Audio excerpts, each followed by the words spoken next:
The Radio from Hell Whiskey Tour, it is sold out with Jimmy the Wine Guy, but we want to thank High West Distillery and Sugar House Distillery, and Jimmy's going to tell us some more about their lovely offerings right now. And James Santangelo is here.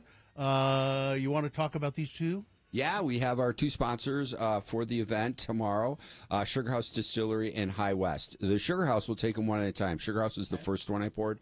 All right. Sugar House, this is their American Single Malt. Now, this is kind of a newer category in American whiskey. This is, whenever you see the words American Single Malt or malt on the labeling, that's going to be barley grain. And barley's the primary grain we make scotch out of.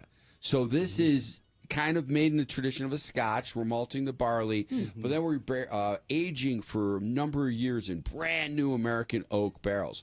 I can put up to the camera. Look at the color that's extracted on this. You need years in a barrel in Scotland to get this kind of depth of color. This whiskey comes across on the nose. A lot of grain, a lot of biscuit. It's a lot of cereal. A lot of what? Biscuit. A biscuit. Oh, biscuit. Think of a Biscoff cookie. And it's just rarely. I was doing a tasting last night, a private gig, and people were blown away by the maltiness that was coming off of this. This would go good with a Biscoff cookie. Yeah, it would. I mean, really. It certainly would. They're doing a fine job down there at Sugar House. Their bourbon, their rye, their canned cocktail program, and of course this American Single Malt. Available in the wine stores, of course. They do have a package store at the distillery. This Sugar House Distillery, 42, I don't want to misquote, 46% alcohol by volume or 92 proof. All right. So that's the first one. The next one is High West. This is their campfire. So this is a fun already one. Smell it right when you. Yeah, smells like a campfire. It gets right to the nose. So this is a blend of quintessential bourbon and rye, and then you get the smoky peatiness from another blend of whiskey that has peat in it. And nobody does that. Nobody takes American whiskeys, blends it, and gets it. And this is just such a fine job of doing that. There are whiskeys out there that do have peat to them that are smoked, but this High West campfire whiskey, I think just says it all in the name. When are you going to have this? Around a campfire. Around a campfire. This is a sipper, great in cocktails, and I haven't revisited that. I think I'd want that on the rocks. I'd want an ice cube in that. It's the first time I ever had this was some years ago, and it's changed in its flavor profile, hasn't it? Softened up a little bit. Yeah, it softened up a little bit. Yeah. I've got some bottlings in the office from years back that I think when next time you're over we can sample them. And this is batch number 24E28. So there's a code there with the batch numbers, right? There's a code. It's alphanumeric, is numbers and letters.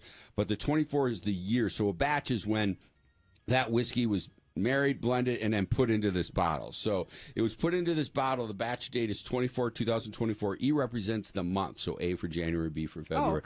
And then the day, the 28th. So what is that? What is E for? I don't know. A, B, C, D, E. May. Good job, Bill.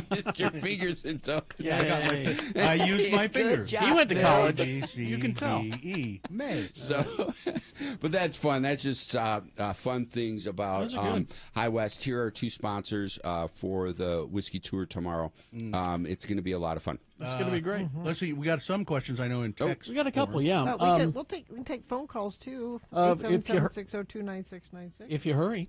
Let's see. How is the cigar selection at Clearwater for your cigar? Oh, pretty pairing? good. They have a humidor. They built it in the corner there, and walk in. Yeah. That's right. And they have your selection from Connecticut wraps all the way up to Maduros and some of the classic producers. All right. They call like in the Mavericks and stuff. That's the beer cave. We call it the cigar cave. Like that. Good. What are your go-to light Jamaican, Puerto Rican, and overproofed rums? Okay. Overproof. Smith and Cross. So Smith and Cross, you'll have that there. Habana Club from Cuba. You have that in the state stores. Where was I? I saw a... I can't think of it right now, but those are my two go-to for sure. Overproof just means high proof? Yeah, higher proof than 40, yeah. And finally this, I'm 45. I've never had any alcohol. We get this for question you. a lot, but it's worth revisiting. Good for you. But after recent events, I'm considering starting.